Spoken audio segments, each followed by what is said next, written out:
Belum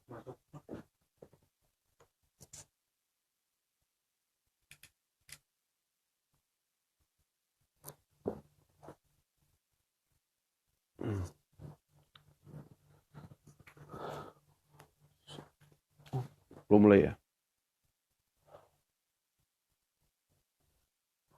Jadi bilang pasal tentang dekret aja. Udah. Tulisan live. Oke. Bismillahirrahmanirrahim. Assalamualaikum warahmatullahi wabarakatuh. Kawan-kawan sekalian,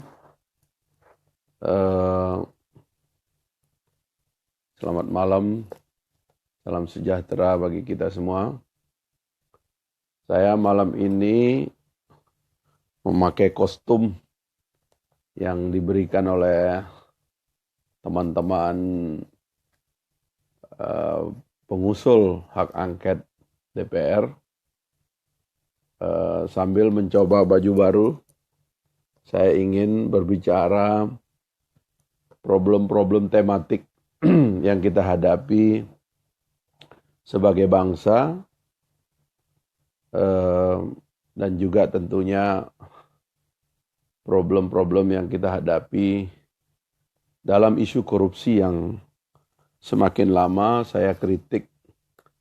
Isu korupsi itu semakin menjadi mitos, ya, bukan menjadi satu yang rasional, yang seharusnya kita perdebatkan secara baik, secara mendalam. Ide ini sebetulnya saya ingin teruskan. Ada yang suruh saya minum nih, ambil air minum.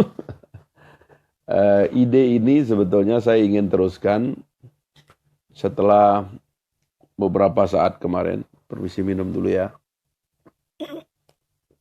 Setelah beberapa saat kemarin, banyak kawan yang mengusulkan agar saya mulai bicara lebih sistematis, ya, dan tematik tentunya. Tidak saja di Twitter, sebab Twitter itu ada keterbatasan ruang eksplanasi, ya. Kalau di Facebook, ini seperti pengajian kita bikin, sambil saya menyaksikan respon-respon dari kawan-kawan, tentu akan lebih bisa menjawab ada banyak pertanyaan yang sering muncul selama ini gitu. Sebab orang kalau membaca tulisan-tulisan pendek memang dikhawatirkan seolah-olah pandangan-pandangan saya itu basisnya adalah emosi atau interest tertentu, padahal saya mendalami isu korupsi secara serius, ya. Saya kemarin misalnya memberikan buku saya ini kepada Duta Besar Korea yang datang ke kantor saya karena saya ingin pola Korea dalam pemberantasan korupsi itu kita pelajari, ya. Karena menurut saya salah satu contoh yang sukses, ya.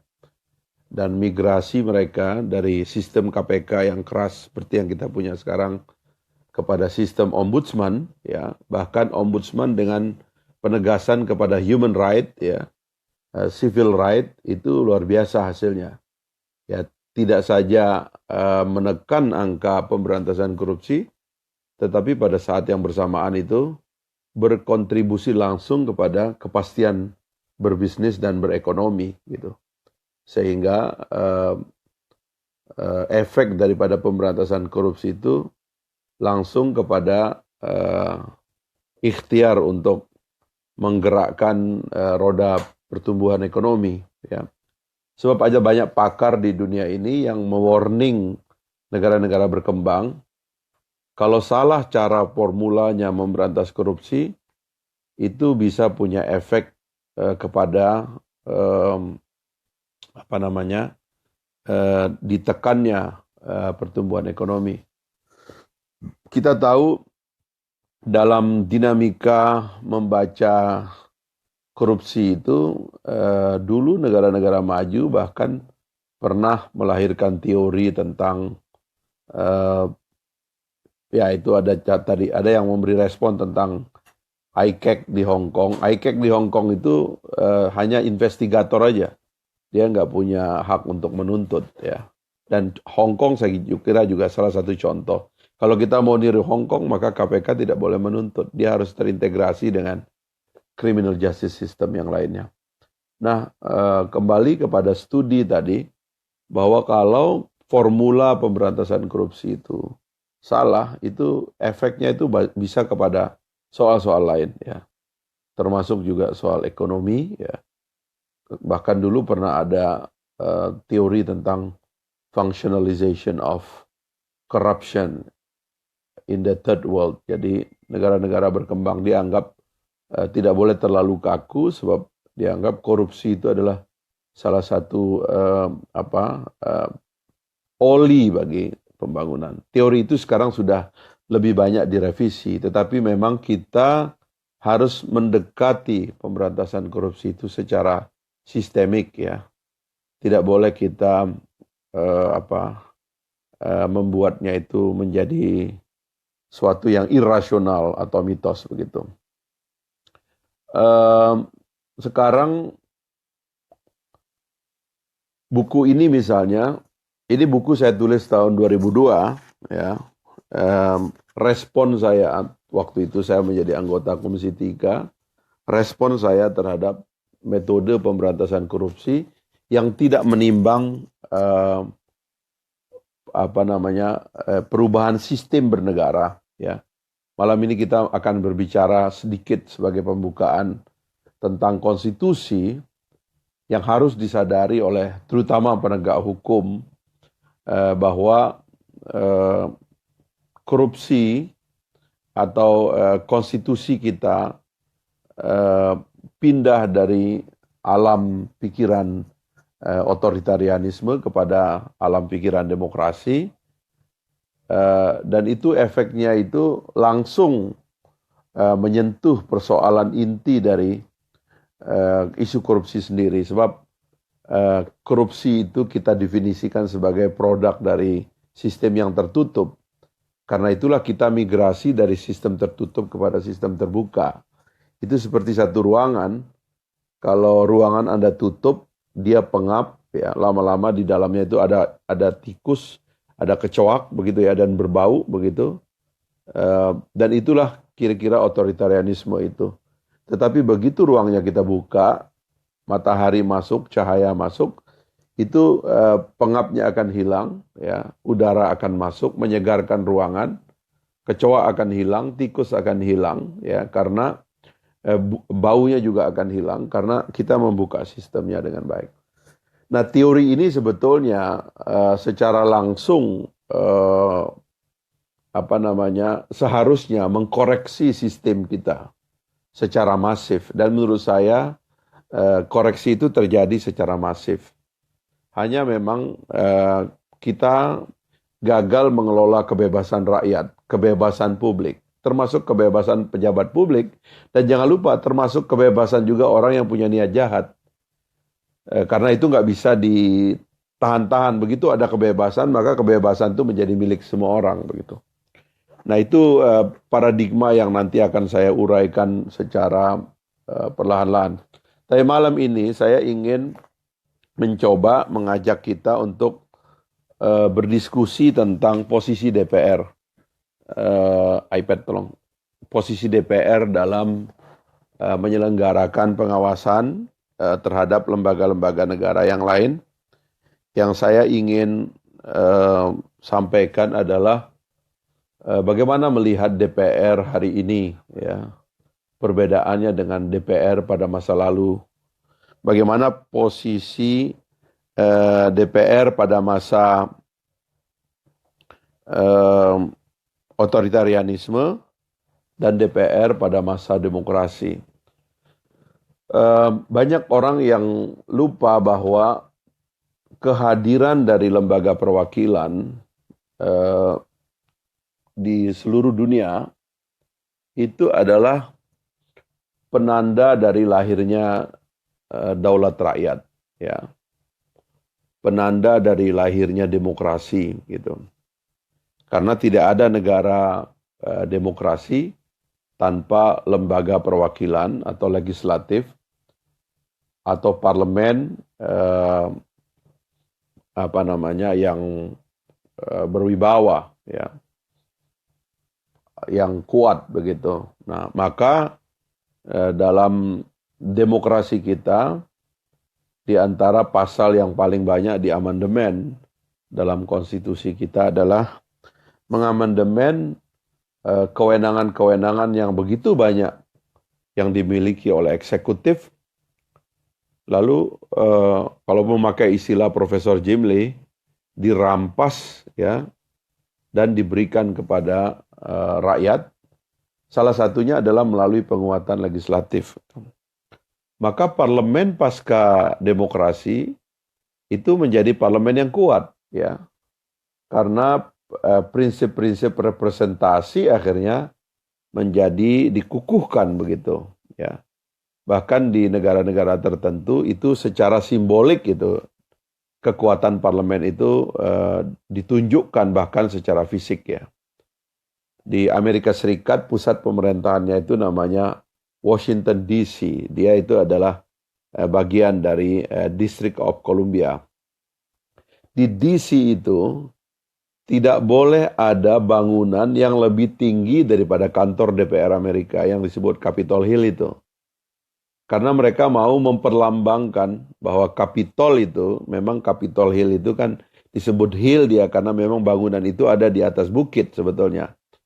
Dan kemudian tidak boleh ada bangunan yang lebih tinggi daripada itu. Bahkan kalau ada bangunan yang tidak sengaja dibikin lebih tinggi atau sengaja tidak sengaja dibikin lebih tinggi, itu otoritas pemerintahan itu langsung merobohkan bangunan itu. Karena tidak boleh ada bangunan yang lebih tinggi daripada bangunan parlemen ya, Kongres Amerika Serikat. Sebetulnya itu secara simbolik fisik ya, karena jangan lupa kehadiran demokrasi adalah pertanda bagi lahirnya demokrasi, lahirnya daulat rakyat gitu. Sebelumnya kan tidak ada daulat rakyat ya. Sebelumnya itu kan adanya daulat eksekutif ya. Presiden adalah segala-galanya. Dahulu filsafat dari pemerintahan kita itu disebutnya sebagai konsentrasi kekuasaan di tangan presiden. Jadi concentration of power upon the president. Sekarang ini kemudian sistemnya kita rubah ya. Kita ubah yaitu check and balance system. Sehingga kamar trias politika yang kita miliki itu memiliki kekuatan yang sama ya. Bahkan kalau di dalam undang-undang lama itu presiden bisa mengeluarkan dekret untuk membubarkan DPR. Sekarang itu presiden tidak lagi memiliki hak untuk membubarkan DPR. Ya, karena sudah dibatalkan oleh amandemen konstitusi kita. Sementara itu DPR tidak bisa juga menjatuhkan presiden. Artinya kalau di dalam parlamentarisme kan parlemen bisa menjatuhkan pemerintahan, begitu pecah koalisi jatuhlah pemerintahan itu gitu. Kalau di dalam sistem kita, sistem presidensial, parlemen tidak bisa menjatuhkan presiden. Yang bisa dilakukan oleh parlemen adalah apabila presiden tertuduh melakukan satu tindakan yang masuk ke dalam 12 artikel of impeachment itu, DPR boleh melakukan investigasi terhadap presiden, dan kemudian apabila ditemukan problem di tingkat presiden itu, maka DPR membuat hak menyatakan pendapat setelah angket, dan hak menyatakan pendapat itu apabila diterima, maka langsung dikirim ke Mahkamah Konstitusi untuk melanjutkan prosesi persidangan impeachment. Di Mahkamah Konstitusi, jadi yang bisa menjatuhkan presiden itu adalah persidangan di Mahkamah Konstitusi. DPR maksimal hanya bisa sebagai penuntut. Melalui hak menyatakan pendapat, presiden hadir di persidangan impeachment sebagai penuntut. Nah, belum tentu juga DPR menang dalam persidangan impeachment. Ya, boleh jadi juga Mahkamah Konstitusi menolak tuntutan dari atau tuduhan atau tuntutan dari DPR. Jadi begitulah cara kita sekarang ini hidup di alam demokrasi ini. Kita hidup dengan kompleksitas yang lebih. Tapi lembaga-lembaga negara, terutama lembaga-lembaga inti diatur hak dan kewajibannya untuk tidak saling menjatuhkan. Yang saya katakan ini adalah dalam cabang-cabang kekuasaan inti, ya. Eksekutif itu adalah cabang inti dari kekuasaan yang paling besar, dipilih oleh presiden. Di situ yang dipilih hanya presiden dan wakil presiden. Yang lain itu semuanya, ya, kabinet dan sebagainya itu diangkat oleh presiden. Di tingkat bawah nanti provinsi, gubernur dan wakil gubernur yang dipilih. Ya. Di bawahnya lagi adalah bupati dan wali kota dengan wakilnya. Gitu. Bahkan sekarang kita punya otonomi tingkat 3. Ketika Undang-Undang Nomor 6 tahun 2014 dilahirkan, maka lahirlah pemerintahan desa yang dianggap lebih independen karena ada suplai keuangan, hak pengelolaan desa yang lebih mandiri dan seterusnya. Nah, begitu cara kita mengelola demokrasi kita sekarang ini secara lebih demokratis gitu ya. Nah, dari trias politika tadi eksekutif dipimpin oleh presiden di tingkat pusat. Kemudian legislatif itu ada DPR dan DPD, 2 kamar ya bergabung di dalam MPR gitu. Dua-duanya dipilih, cuman kita tahu DPD belum diberikan hak oleh konstitusi kita yang memadai, hanya rekomendatif sifatnya. Lalu di kamar judikatif kita punya MA, MK dan KY, ya, Komisi Judisial yang juga dicantumkan di dalam Undang-Undang Dasar. Jangan lupa ya, pencantuman Komisi Judisial di dalam Undang-Undang Dasar itu adalah satu terobosan untuk membersihkan hilir dari kekuatan judikatif kita. Kenapa? Karena ujungnya semua perkara itu kan masuk ke persidangan dan persidangan itu pengendalinya adalah hakim, ya. Dan kita mencantumkan Komisi Judisial itu dengan pretensi bahwa kita akan membersihkan proses peradilan kita itu melalui pengawasan yang lebih ketat kepada hakim ya dengan dibentuknya Komisi Judisial. Sehingga kemudian KY disebut sebagai kekuasaan judikatif yang ketiga setelah MA, MK dan KY, lalu KY begitu. Meskipun banyak yang mengatakan hanya 2 MA dan MK saja, KY adalah lembaga lain karena dia hanya pengawas. Jadi dia bukan pelaksana daripada kuasa peradilan. Nah, itu 3 cabang kekuasaan inti dalam negara. Nah, yang lain-lain itu sebetulnya turunan dari cabang-cabang kekuasaan ini, terutama eksekutif yang paling punya banyak cabang kekuasaan. Ada lembaga-lembaga lain yang dulu tetap disebut sebagai lembaga tinggi negara, seperti Bank Sentral, kemudian BPK, ya. Itu juga sekarang kalau ada kumpul-kumpul dari pimpinan lembaga-lembaga negara, mereka juga diundang untuk hadir di dalam pertemuan pimpinan-pimpinan lembaga negara atau lembaga tinggi negara. Sementara itu di dalam transisi kita berdemokrasi itu juga telah dilahirkan begitu banyak lembaga-lembaga transisi yang disebut dengan State Auxiliary Agency atau State Auxiliary Body atau lembaga semi negara, ya, atau lembaga negara dengan N kecil, L kecil dan N kecil, ya. Karena untuk membedakannya dengan kekuatan-kekuatan inti yang saya sebutkan tadi, cabang-cabang kekuasaan dalam trias politika itu. Nah, sekarang kalau kita kembali melihat fungsinya, misalnya DPR tadi. Nah, fungsi angket, kita masuk ke fungsi angket itu. Fungsi angket ini supaya jangan banyak orang salah paham. Fungsi angket itu adalah fungsi yang tercantum dalam konstitusi negara sebagai lembaga penyelidikan, ya, karena itu adalah bagian dari hak dewan yang disebut di dalam konstitusi. Sehingga angket itu sebetulnya adalah lembaga penyelidikan tertinggi yang kita punya di negara kita itu. Sesuai dengan peran DPR, kan peran DPR itu yang tradisional adalah legislasi, membuat undang-undang, lalu budgeting, ya, membahas APBN atau anggaran dengan pemerintah, dan yang ketiga adalah pengawasan. Nah, dalam pengawasan itu DPR itu secara pribadi anggotanya itu punya hak bertanya di rapat-rapat mereka, tapi secara kelembagaan mereka diberikan hak-hak untuk pengawasan yang sifatnya itu gradasi ya.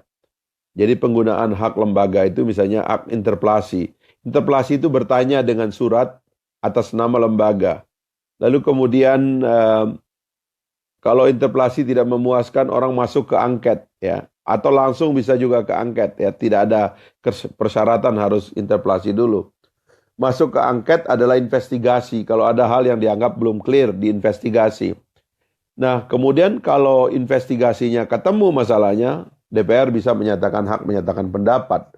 Dan hak menyatakan pendapat itu luas, yang seharusnya memang juga diikuti oleh lembaga-lembaga yang lain, karena memang merupakan hak DPR memiliki hak untuk melakukan investigasi dan lembaga pengawasan yang tertinggi di negara kita. Di negara lain misalnya hakim itu bahkan diawasi juga oleh DPR. Di Amerika Serikat ada tradisi mengimpeach hakim. Jadi hakim kalau dianggap melakukan kondak yang tidak benar begitu, dia bisa diseret oleh parlemen dan dijatuhkan oleh parlemen.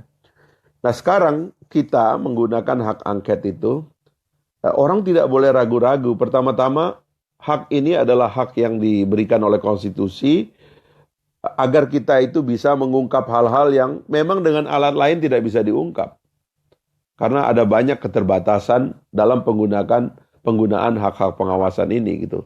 Terlalu banyak hukum yang mengatur agar si ini tidak bisa diawasi, si ini tidak bisa diawasi, si ini tidak boleh diintervensi, si ini independen atau lembaga ini independen dan sebagainya. Nah, dengan menggunakan hak angket itu sebagai lembaga pengawas paling tinggi, maka sebenarnya kita bisa membuka banyak hal yang bisa muncul di tengah jalan. Karena itu lembaga lain tuh harus menghargai jalannya penggunaan hak angket itu. Ya, semisalnya sekarang ada kontroversi tentang panggil paksa, ya. Karena yang memberikan perintah adalah angket sebagai lembaga pengawas tertinggi di Republik ini, maka sebetulnya tidak boleh ada pertanyaan gitu. Dan tidak boleh ada keraguan. Apakah polisi boleh bergerak untuk misalnya melakukan pemanggilan dan jemput paksa misalnya. Tidak boleh ada pertanyaan itu karena angketnya sendiri adalah lembaga pengawas tertinggi. Maka penggunaan hak-hak yang ada itu harus ditindaklanjuti oleh lembaga lain gitu. Nah, itu yang saya kira harus dicatat dan harus disadari. Yang kedua, apakah DPR memiliki hak menggunakan angket kepada KPK misalnya? Sebetulnya ini pertanyaan tidak terlalu relevan ya, karena tidak ada lembaga yang menggunakan uang negara dan menggunakan kewenangan dari negara yang tidak boleh atau yang keluar dari pengawasan DPR. Ya, karena kalau tidak DPR yang mengawasi, maka tidak ada lembaga lain yang punya kemampuan untuk melakukan pengawasan. Sementara mereka menggunakan uang dan kewenangan yang begitu besar ya.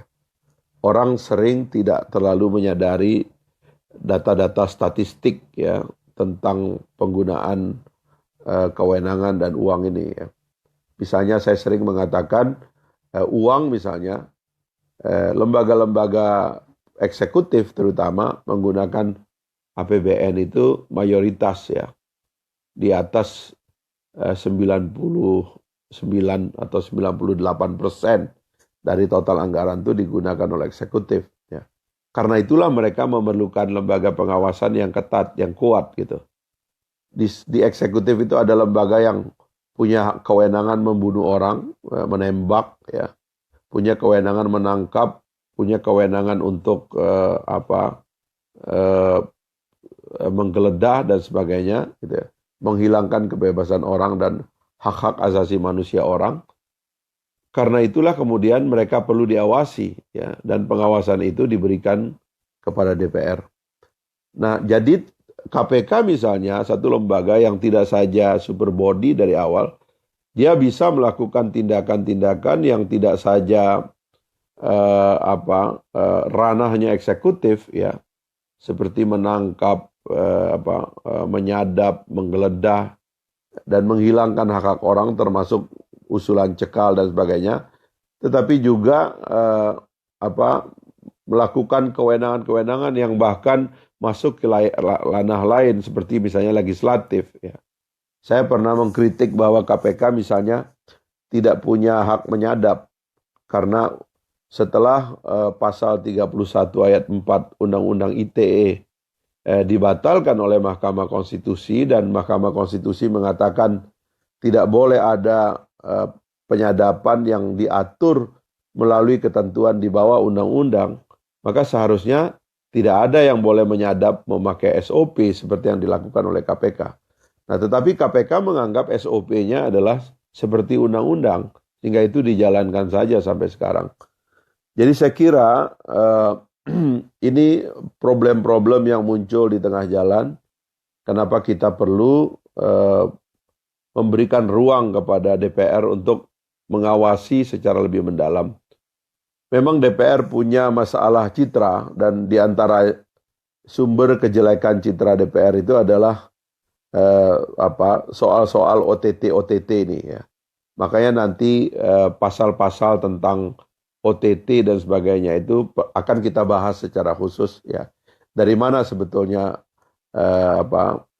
aturan tentang OTT itu muncul? Karena OTT itu sendiri dalam KUHP kita, hukum acara kita itu tidak diatur ya, tetapi kemudian tiba-tiba menjadi mainstream dari pelaksanaan upaya pemberantasan korupsi. Yang saya bisa mengungkapkan kritik saya bahwa sebetulnya itu tidak punya dasar di dalam operasinya ya, bahkan menurut saya itu bisa mengarah kepada skandal karena pengaturannya yang sudah dilarang oleh Mahkamah Konstitusi. Jangan lupa keputusan Mahkamah Konstitusi itu adalah keputusan yang selevel undang-undang dan harus dilaksanakan, tidak boleh ada tawar-menawar tentang itu. Jadi teman-teman sekalian, malam ini adalah pembukaan dari satu penjelasan yang ingin rutin saya sampaikan. Ini sudah berapa lama ini? Jamnya mana ya? Nggak kelihatan jadwalnya. Tetapi ada 1.000 sampai 2.000 penonton malam ini. Terima kasih karena teman-teman menonton pada malam yang pertama ini. Dan saya menyampaikan terima kasih juga kepada yang memberi komentar, baik yang setuju maupun yang tidak setuju. Apapun ini adalah diskusi. Saya membaca komentar-komentar Anda. Nanti kalau ada hal-hal yang substantif, saya tentu akan menjawab ya. Saya tidak bisa menjawab yang sinis, tetapi kalau yang konseptual, saya akan menjawabnya secara semampu saya. Facebook ini dikelola oleh teman-teman nanti yang bisa juga mengumpulkan pertanyaan-pertanyaan yang substantif untuk kemudian pada kesempatan berikutnya saya akan jawab. Nanti saya akan menjelaskan isi buku ini secara tematik ya. Kebetulan buku ini tebalnya 275 halaman dan ini bisa menerangkan kepada kita nanti bagaimana sebetulnya memberantas korupsi yang tidak perlu ribut tapi masalahnya selesai ya. Ya, karena menurut pandangan dari buku ini korupsi adalah problem sistem ya, bukan soal moral orang per orang. Kalau Anda anggap korupsi itu persoal moral orang per orang, nanti pengintipan akan jadi lebih dominan gitu. Sementara kalau kita menganggap bahwa korupsi itu persoalan sistem, maka penegakan sistem itu jauh akan lebih dominan dalam cara kita mengatasi korupsi. Jangan lupa sistem yang buruk itu membuat orang baik pun bisa jadi rusak ya. Sementara sistem yang rusak itu sistem yang baik itu orang buruk pun bisa jadi baik ya. Saya sering memberikan contoh soal sistem sampah ya. Kalau Anda tinggal di Batam, Anda melihat kota yang tidak bersih, Anda cenderung ingin berbuang sampah sembarang tempat. Tapi begitu Anda naik boat 30 menit ke Singapura, sampai di Singapura Anda lihat kota yang bersih, Anda cenderung untuk tidak berani membuang sampah sembarangan atau merokok sembarangan. Ini adalah kerja dari sistem. Maka pemberantasan korupsi itu sebetulnya bukan persoalan orang per orang, tapi suasana yang harus dibangun secara orkestratif ya, terutama oleh pemimpin tertinggi negara kita, Presiden Republik Indonesia, karena dialah yang disumpah sebetulnya untuk menyelesaikan masalah-masalah yang ada di tengah kita. Maka insya Allah kita tidak sefrustrasi seperti sekarang melihat korupsi sebagai sesuatu yang mitos sifatnya, seolah-olah tidak bisa diselesaikan dan seperti tidak ada jalan keluar. Insya Allah kita bisa menyelesaikan korupsi. Korupsi itu persoalan mudah kalau kita approach dan dekati secara mudah. Bangsa kita bangsa baik, kita harus optimis bahwa bangsa baik ini bisa menangani korupsi juga secara gampang dan secara baik. Saya kira itu saja yang saya bisa sampaikan malam ini. Selamat malam dan selamat beristirahat di sela-sela itikaf dan ibadah Ramadan Anda. Saya memulai percakapan ini agar kita bisa juga punya perspektif kenegaraan di luar kesibukan kita untuk tentunya beribadah dan beragama. Sekaligus saya mengucapkan terima kasih karena dikasih baju oleh teman-teman anggota Pansus. Mudah-mudahan Pansus maju terus, tetap semangat ya. Memang kalau DPR ingin mengungkap suatu skandal besar, biasanya banyak yang menentang. Ya, kasus Senturi dulu, saya juga anggota Pansus, banyak yang menentang dan alhamdulillah terungkap 6,7 triliun kerugian negara. Kemarin angket Pelindo II juga banyak yang sinis, mengatakan buat apa DPR mengurusi BUMN dan sebagainya. Tapi tiba-tiba ada temuan negara yang kemarin dirilis oleh BPK, 4,08 triliun. Uang sebesar itu tidak akan terbaca kalau tidak ada audit. Dan itulah tugas daripada DPR, bekerja sama dengan BPK, mengungkap korupsi yang sebenarnya, yang material. Ya, bukan soal uang swasta yang dibagikan dalam masa-masa THR ini kepada pejabat. Tapi betul-betul real public money, ya, public fund yang diselewengkan dalam catatan-catatan yang manipulatif dalam kerja dari lembaga-lembaga negara. Terima kasih sekali lagi. Assalamualaikum warahmatullahi wabarakatuh.